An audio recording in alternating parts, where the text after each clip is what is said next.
Мен бүгін сіздерге Мойынқұмда өсетін тамырдан жасалған long life, ұзақ өмір сыйлайтын шай туралы айтқым келіп отыр. Егер де сіздің денсаулығыңыз сыр беріп жүрсе, үнемі шаршап жүрсеңіз, үнемі ұйқы басып жүрсе, иммунитетіңіз түсіп кетсе, осы шайды сіздерге ұсынамын.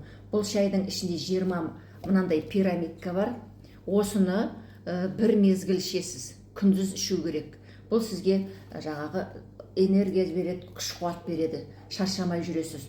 Сосын бұл шайды егер де сіз түнгі жұмыста жүрсеңіз, жолға шығатын водительдер болса, соларға ұсынамыз. Сосын үнемі шаршап жүрген адамдарға ұсынамыз. Бұны егер де жаңағы таңертеңгісін деп жатырмын, бір мезгіл ішеді деп. Кейбір адамдар бұны деген мына бір пирамиданы нені алады да, кешкісін түнде бір банкеге, 1 литрде банкеге ыстық суды құйып, бетін жауып, тұндырып қояды екен. Түнімен бұл деген нетіп, жаңағы тұнып суға еріп, бүкіл витаминдердің ішінде тұрады екен. Соны таңертеңгісін былғап күнзағына ішіп аласыздар. Бұның ішінде 20 пирамидка 5800 тұрады.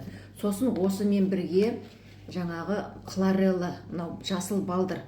Бұл да біздің өзіміздің Алматы облысында жаңағы Жармұхамбет ауылында біздің заводымызда осы шайлар барлығы сол жерде жасалады. Мына хлорелланың ішінде 150 таблетка бар. Бұны аш қарынға 2 таблеткасын ішу керек тамақтан алдында, таңертеңгісін таңғы астың алдында 20-30 минут бұрын. Сосын кешке жатарда сағат 12-ден кейін бір гормон бөлінеді екен, сол іштегі ағзаны дұрыстайды. Бұл хлорелла деген зат жасыл балдыр. Бұл деген ағзаны тазартады, қант деңгейін дұрыстайды. Сосын мына шай екеуі өттегі тасты, бүйректегі тасты ерітіп шығарады. Егер де тасыңыз 0,7 миллиметрден жоғары болмау керек.